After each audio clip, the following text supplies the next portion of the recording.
Back at you, boys. Hey, let's talk about a vehicle you get in the shop that has multiple fault codes, and some of those fault codes could cross over. For example, on this 14 Chevy Cruze, we have a P0496 Evap flow during a non-purge event, and a P0442 small Evap leak. Usually the 442 is going to be due to the faulty purge valve, if that's the case. In this particular case, we did confirm the purge valve seat was not sealing properly and was the leak. But we don't know for sure is if there's an issue with the vent valve, fuel cap, or there's a line leaking. So just assuming that the purge valve was the fault for both fault codes could bring you a potential comeback. So a lot of guys will shortcut it and just ship it. Well, I'm going to show you a simple test, how we have the equipment set up. We're going to go exactly through it. And we're going to see if that was the case or we have a leak still. So this particular setup has a purge valve on the intake manifold.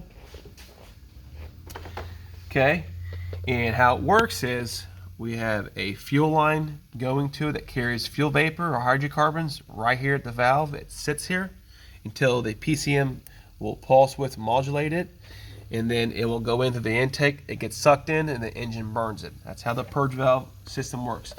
We're testing it here for accessibility, and also the whole system back, we get to test the fuel tank, fuel lines, and the fuel cap from this one test location. Ideally, the best situation would be using a service port.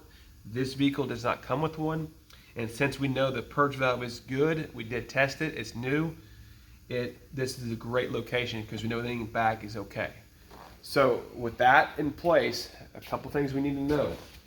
I highly suggest having a battery maintainer on the vehicle, and you'll need a scan tool to turn on the vent valve. So in normal operation in GMs, the vent valve is always open, it's venting. So we're going ahead and put not venting, which is going to close it, which seals the system. So now we can go ahead and turn on our maintainer, and we have a smoker. The smoke machine will inject smoke into the system. It applies it a pressure, and it measures if we have a leak or not, or how large the leak is, or if there's no leak. It confirms that for us.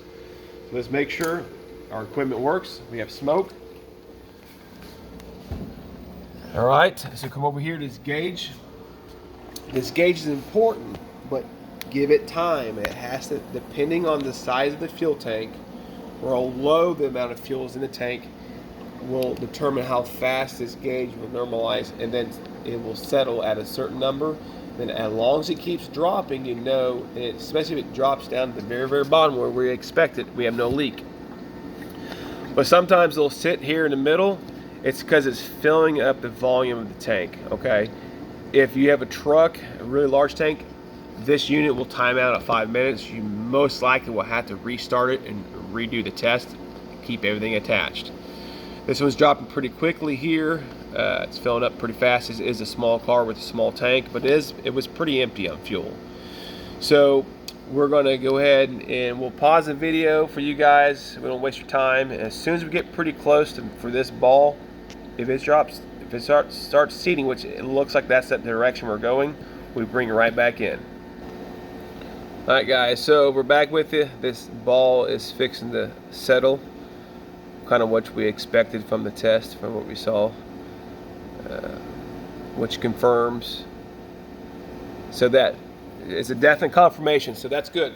You know, a lot of guys think this may be a waste of time. It's not.